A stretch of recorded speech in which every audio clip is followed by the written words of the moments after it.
달라지고 있는 덕질의 방식에 대해 이야기 나눠보겠습니다. 콘서트 티켓 오픈하잖아요. 딱 들어가면 몇 명 대기 중이다. 몇 명 대기 중인데 그 숫자가 한 6자리 돼요. 팬분들이 버블을 하라는 얘기가 많아서 하면은 제가 볼 때 한 5명 미만일까봐 저는 인스타 DM으로다가 이제 답을 해줍니다. 근데 그러다 보니까 팬분들이 궤도님 맞아요?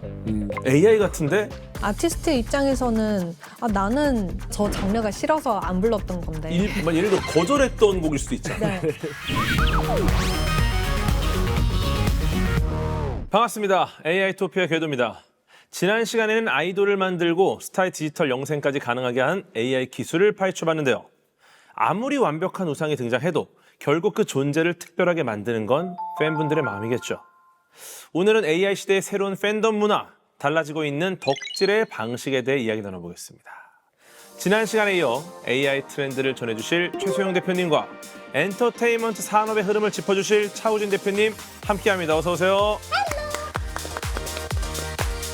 사실 예전에는 좋아하는 가수 보려면요, 일단 몸이 고생을 해야 했습니다.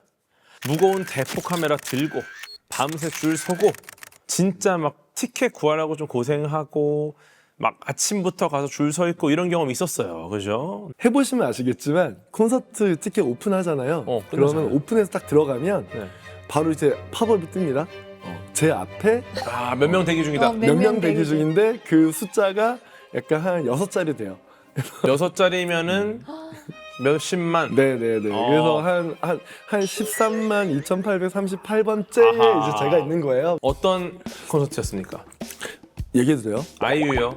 네. 네, 알겠습니다. 저 심지어 아이유 그 콘서트 한번 가보고 싶어가지고 그 팬클럽에도 가입했었거든요. 오, 못했어요. 팬클럽 14만 명째. 저는 이제 70만일 때 들어갔다가 20만까지 기다렸는데 20만에서 솔드아웃 됐습니다. 네. 저런. 임영웅님 콘서트였어요. 저런. 쉽지 않아요. 네, 쉽지 않죠. 정말 쉽지 않습니다. 저는 어쨌든 이런 문화예술, 뭐 엔터테인먼트 영역에서는 시간과 노력과 수고가 들어가야 이게 서서다. 인정받는다. 이게 덕질도 그렇고 아티스트도 예. 그렇고 기획사도 마찬가지다. 그렇게 보고 있습니다. 저 같은 경우 이제 제 후배가 한 명이 카이스트에서 이제 공부하는데 제가 한번 그 기숙사를 놀러 갔습니다. 딱 갔더니 직캠을 보고 있는 거야. 여자친구의 직캠을. 자기 여자친구 말고 그 가수. 네. 그래서 여자친구 직캠을 보고 있길래 제가 놀렸어요. 야, 너 이거 직캠을 보고 있어? 너 공부 안 하고? 그러면서 저는 그때 직캠을 몰랐거든요. 근데 집에 와서 직캠을 보니까 매력이 있더라고요. 맞아. 왜냐면 그냥 볼 때는 몰랐는데 직캠을 보니까 마치 뭔가 특별한 것처럼 이렇게 눈도 마주치고 요거 매력이 있더라고요. 근데 AI 기술로 이제 이런 게 가능해졌다고 들었습니다. 그 버티고라고 불리는데요. 그 예전에는 이렇게 정말 사람이 한 명 한 명 찐다고 하면 이 카메라 멤버가 6명이면 카메라가 6대 있어야 될 6대 거 있어야 아니에요. 되죠. 근데 지금은 이제 무대 전체를 딱 찍으면 그 멤버별 영상이 짠 하고 만들어져요. 이게 기술적으로 뭔가 좀 사람의 수고가 좀 어쨌든 덜게 되니까 이게 수출을 할 수가 있거든요. 가성비는 좋긴 하네요. 어차피 하나씩 따라다니던 하나를 찍고 나눠서 봤던 결과물은 똑같으니까. 그렇죠. 아, 이게 다 추적이 되거든요. 뭐 또 다른 기술도 있죠. 요새는 다 이제 팬덤 플랫폼, 그 팬 플랫폼을 다 쓰잖아요. 거기에서 이제 채팅도 하고 독점 콘텐츠도 보고 뭐 굿즈도 구매하고 하는데 그런 플랫폼들은 어떤 이벤트가 발생하면 대규모의 사람들이 동시에 접속하는 경우들이 많아요. 그래서 트래픽이라든가 이런 것들이 굉장히 문제가 되거든요. 그러니까 이게 그냥 일반적인 뭐 영화나 아니면은 뭐 어떤 커머스 플랫폼이 아니라 팬 플랫폼이잖아요. 조금만 장애가 있어도 팬들은 다 뿔이 나고 팬들은 약간 CS도 굉장히 뭐 이렇게 되게 거칠게 하는 경우도 많으니까 그래서 기술적으로 이제 그런 것들 이제 어떤 서버 안정화라든가 이런 서비스 안정화에 AI 기술이 굉장히 많이 들어가 있는 걸로 알고 있고 너무 더 중요한 순간이잖아요. 그 네, 순간들이. 네, 네, 네. 팬분들이 버블을 하라는 얘기가 많아서 하세요. 근데 하면은 제가 볼 때 한 5명 미만일까봐. 아이, 무슨 말씀이세요. 그 아티스트 챗이라는 거는 1대 다의 형태잖아요. 그쵸, 그쵸. 그래서 나한테 답해주는 게 아니잖아요. 근데 그걸 다 알고 있거든요, 팬들도. 어. 그래서 그냥 뭐 이렇게 실시간으로 막 올리는데 분명히 이 시간에 나 말고도 한 전 세계에 한 5천 명 이상 되는 팬들이 이걸 다 쓰고 있을 거다라는 오. 건 제가 짐작은 하고 있어요. 그래요? 근데 거기에 이제 캡처를 해주거나 아니면은 답변해주는 게 뭔가 나한테 해주는 답변 같으니까 캡처도 하고 그걸 이렇게 소중하게 본단 말이에요. 그쵸, 그쵸, 그쵸. 이건 말하자면 실제적인 관계라기보다는 어떤 그 관계성 때문에 벌어지는 일이고 효과인 건데 AI를 만약에 그러면은 회사 입장에서는 아티스트 입장에서는 그럼 여기에 AI를 넣으면 정말 1대1로 대화를 할 수 있지 않을까? 그럼 그러면 효과성이. 더 좋지 않을까? 라고 하지만 팬들은 거기에서 이탈하는 거예요. 그래서 저는 인스타 DM으로다가 이제 답을 해줍니다. 근데 그러다 보니까 팬분들이 궤도님 맞아요? AI 같은데 이런 분들이 정말 많아요. 그래요? 네. 근데 접니다. 그건 저예요. 정갈하게 보내니까 궤도님 맞아요? 그럼 네 접니다. 장난으로 AI입니다. 이런 경우도 있고. 근데 어쨌든 그런 상황들이 팬분들한테는 조금 이제 아쉬울 수 있다. 그럼 이제 이 아쉬움을 달래는 방법을 또 찾아야 될 것 같고. 그 아쉬움을 달래는 방법이 아마 그냥 그 아티스트가 죽고 나서는 AI가 답변을 해도 납득을 하고 오히려 감동을 받을 것 같은데요. 그러니까 AI를 써야 되는 그 이유가 아티스트 사후에 발생을 하는 거죠. 얼마 전에 그 신해철 씨의 그 라디오 방송도 이제 복원을 했잖아요. AI로. 그래서 진짜 그 방송을 보면 거기에 이제 애초에 시작할 때 그렇게 나와요. 저는 고 신해철 씨의 목소리를 기반으로 뭐 AI로 만들어진 뭐 이런 AI입니다. 그러면서 이제 고스트스테이션 이렇게 방송하는데 굉장히 유사하거든요. 그쵸, 그쵸. 그리고 그걸 들을 때 정말 옛날 생각이 막 나요. 영원한 마왕 신해철이 인공지능으로 다시 태어났습니다. 자, 이렇게 해서 오늘도 고스트 스테이션 어김없이 또 1시간 동안 여러분들하고 함께 해봤습니다. 예를 들어 이제 그 이미 세상에 없는 내 아티스트가 요즘의 아이돌들 노래가 기가 막힙니다. 엠믹스 이번에 앨범이 뭐 이런 얘기를 하면은 되게 재밌을 것 같긴 하거든요. 뭔가 좀 뭉클하기도 하고. 사후에 이걸 복원을 해보고 다시 만나고 싶다 이런 마음이 아니면은 확실히 팬덤 커뮤니티 쪽에서도 AI 사용에 대해서 좀 거부감이 조금 있는 것 같아요. 뭐 저 같으면 이제 예전에 제임스 웹 우주망원경이 첫 번째 사진이 도착해서 그 처음으로 찍은 사진들을 이렇게 쇼케이스하는 이 영상의 예고편을 칼 세이건의 목소리로다가 만들었어요. 네. 근데 칼 세이건 목소리는 이제 미국인들은 다 알거든요. 딱 칼 세이건의 목소리로 막 비욘드 막 이러는데 그 감동이 야, 칼 세이건 살아 있었으면 얼마나 이 순간을 맞아. 기대했을까. 저는 뭉클했거든요. 네. 요즘은 그러니까 이 유명할수록 온라인에 데이터가 많다 보니까 네. 그분들의 데이터를 다 학습을 시켜서 이제 이 사람이 살아서 이런 커버곡을 불렀으면 어땠을까? 그러니까 뭐 예를 들어서 뭐 퀸의 그 보컬이 살아서 뉴진스의 노래를 불렀다면 어땠을까? 뭐 이런 커버곡들이 좀 등장을 하고 조회수가 꽤 높아요. 막 프레디 몇만 머큐리의 네. 이런 네, 트로트 맞습니다. 부르는 프레드 머큐리 뭐 이런 거죠. 얼핏 들었을 때는 이 목소리가 굉장히 비슷하니까 진짜 저 사람이 부른 것 같다는 느낌을 들게 만들더라고요. 팬들이 뭔가를 갖고 노는 건 굉장히 오래된 역사잖아요. 그리고 팬들이 그거를 더 재밌게 놀면 놀수록 사실은 그 영향력이라든가 인기라든가 다음 단계로 성장하는 데 굉장히 도움이 된단 말이죠.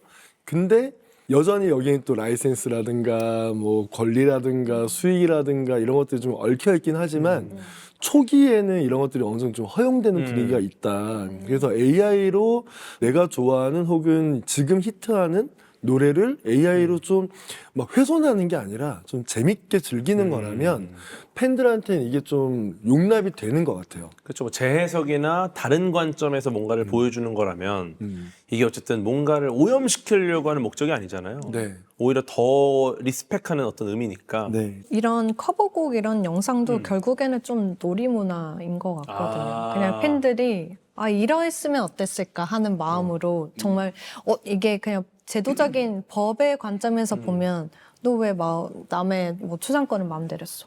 혹은 뭐 남의 목소리를 왜 마음대로 학습시켰어? 하지만 만드는 사람의 입장에서는 진짜 약간 팬심으로 대체물이라고 하잖아요. 대체 역사물처럼 이랬으면 어땠을까 하고 만들어 보는 거죠. 이게 기획사나 아티스트 입장에서 봤을 때는 뭐 이게 어떤 수익 창출을 목표로 안 하더라고 해도 좀 당황스러울 수 있을 것 그쵸, 같아요. 그쵸. 왜냐면 이제 내 목소리인데 왜 마음대로 이렇게 사용할까? 그리고 어쩌면은 약간 민감하게 받아들일 수도 있고 나는 이 노래 정말 안 어울리는데 왜 이렇게 하고 막 좋아하지? 약간의 좀 여러 가지 좀 부정적인 감정이 들까 봐 좀 걱정이 되긴 합니다.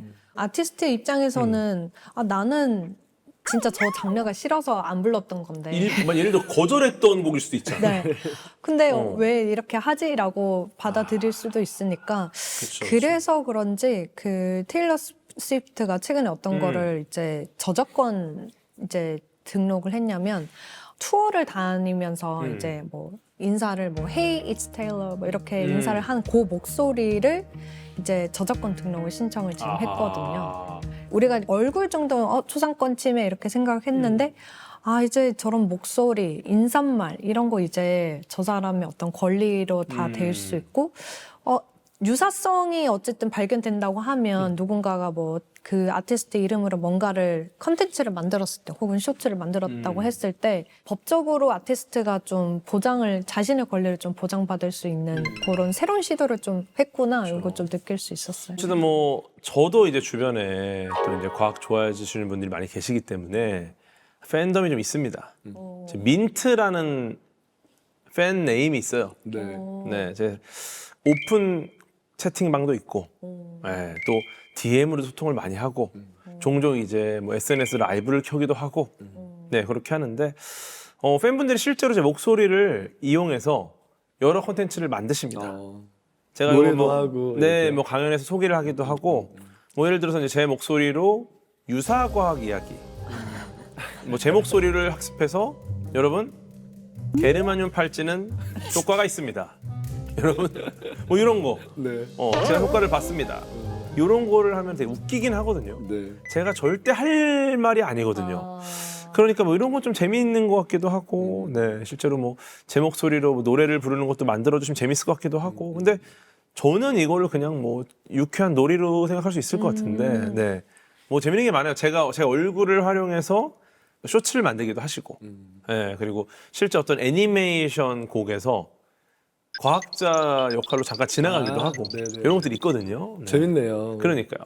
이런 거 보면은 뭐 굉장히 많은 분들이 좀 이렇게 활용하는 그런 문화가 되지 않았나 싶기도 하고, 네. 근데 여러 가지 기준을 만들어야 되는 것도 맞겠죠.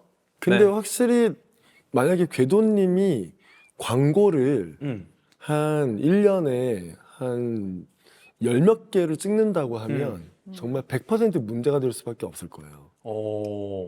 왜냐하면은 이건 라이센스 문제잖아요. 그러니까 궤도님의 개인의 문제가 아니라 궤도님이 모델을 하는 광고 브랜드 혹은 상품, 그다음에 거기 계약이 되어 있는 에이전시 뭐 이런 쪽에 문제가 돼서 사실 그렇게 되면은 약간 그걸 놔둘 수는 없을 거다.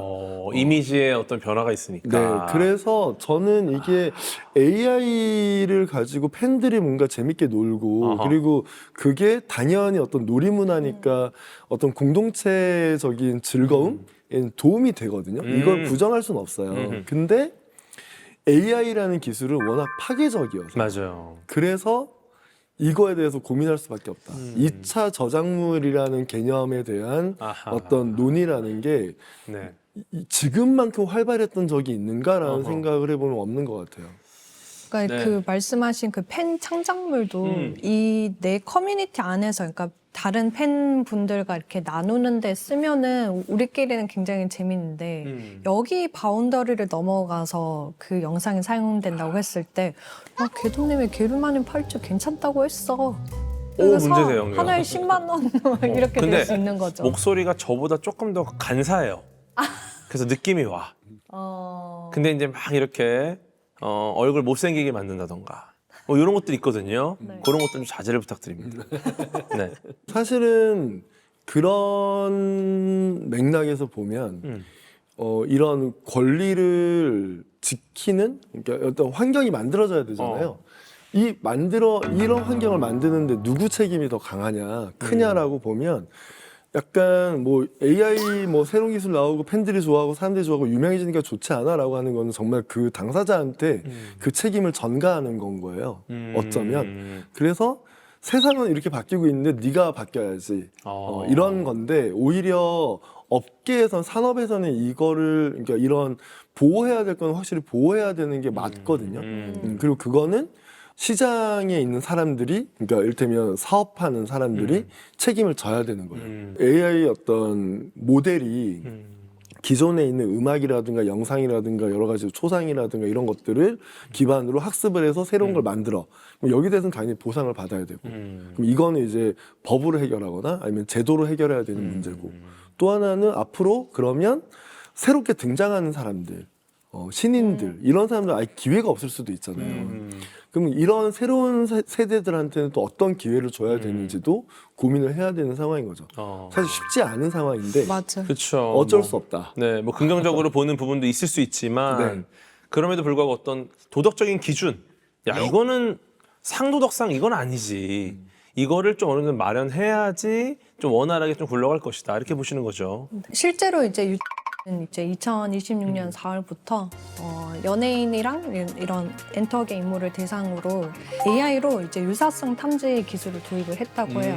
그러니까 어떤 영상을 올렸을 때 뭐 AI로 생성을 되는 거는 이제는 또 기술적으로 찾아낼 수도 있고 그런 딥페이크 영상들을 찾아내서 탐지를 하는 것뿐만 아니라 아티스트가 요청을 하면 즉각 삭제할 수 있도록 이런 거를 좀 도입을 했다고 합니다. 제일 큰 문제는 나의 동의 없이 나의 음악들이 전부 이제 AI 학습에 사용이 되었다는 거고 사람들이 나의 이름을 프롬프트로 사용해서 내 음악 같은 스타일로 음악을 생성할 수 있는 시대가 되었다는 거거든요. 그렇다 보니까 음악 쪽에서 가장 먼저 좀 이미지도 마찬가지긴 하지만 음악 쪽도 그 소송전이 굉장히 좀 시작이 됐었어요. 그래서 뭐 음원사와 관련된 큰 회사에서 뭐 스노라든지 혹은 우디오라는 이제 AI 음악 생성 서비스들한테 전부 다 소송을 걸었었죠. 아, 소송도 그렇군요. 네. 근데 이제 재밌는 거는 그 스노하고 우디오에 대해서 소송을 건 지가 지금 한 1년 반, 1년 정도 됐어요. 가장 핵심 쟁점이 뭐냐면 양쪽 다 우리 학습 데이터 안 썼다라고 주장한 거예요. 그러니까 학습 데이터 안 써서 우리는 너희한테 뭔가 돈을 줄 돈이라든가 그런 의무가 없다. 우리는 그냥 순수하게 그냥 우리 모델로 음악을 가르쳐서 한 거다라고 했는데 소송을 걸면서 이제 법원에서 그럼 증거 가지고 와 이렇게 한 거잖아요. 그러면서 이제 우디오나 수노를 엄청나게 압박을 하고 이제 그 우디오 같은 경우는 협상을 했어요. 하면서 소송을 풀어주고 그러고 나서 이제 거기랑 아예 라이센스 계약을 맺었어요. 수노 같은 경우는 계속해서 소송을 이어가고 있고 협상도 안 하고 있고 되게 쟁점이긴 합니다. 그래서 다음 달 정도에 이제 그 결과가 나와요. 미국 연방법원에서 그 판결이 어떻게 되냐에 따라서 사실은 AI 음악 산업의 미래라는 게 정해질 가능성이 높다라고 보고 있어요. 왜냐하면은 수노가 1등 업체예요. 맞아요. 그래서 지금 사용자가 그 수노에서 주장하고 있는 게 그러니까 명시적인 데이터는 아닌데 자기들 주장으로는 지금 수노의 누적 사용자가 1억 명을 넘겼다. 유료 구독자가 지금 뭐 한 400만 정도 된다. 뭐 이런 식으로 주장하고 있어요. 그래서 수노 입장에서는 지금 협상을 할 이유가 없다. 네. 모든 조건이 다 불리할 텐데. 그러면 지금 굳이 약간 우리 사용자들이 이만큼 있고 1억 명 이상의 사람들이 이걸 쓰고 있는데 할 이유가 없다라고 버티고 있는 것 같고요. 요즘 아이돌하고 1대1로 메시지 주고받는 서비스들 많이 사용하지 않습니까? 메타에서 직접 스타 AI를 출시했던 것처럼 이미 소속사 자체에서 소통 플랫폼을 많이 사용하고 있습니다. 사실 요즘 10대들한테 엄청 유행하고 있는 건데 캐릭터 챗봇이라는 게 엄청나게 유행하고 있어요. 여기는 프롬프트로 자기가 AI로 캐릭터를 만드는 거예요. 이미 있는 캐릭터를 내가 좋아하는 게 아니라 내가 좋아하는 것들 다 때려 넣은 AI 캐릭터를 만들어서 걔랑 나랑 노는 거예요. 그거 이를테면 AI 컴패니언, 뭐 AI 컴패니언 서비스 혹은 AI 챗봇 이렇게 부르는데 소위 말하는 예전에 그 허라는 영화 있잖아요. 네. 거기 나오는 그 사만다 같은 개념으로 내 친구를 내가 만들어서 나랑 놀게 하는.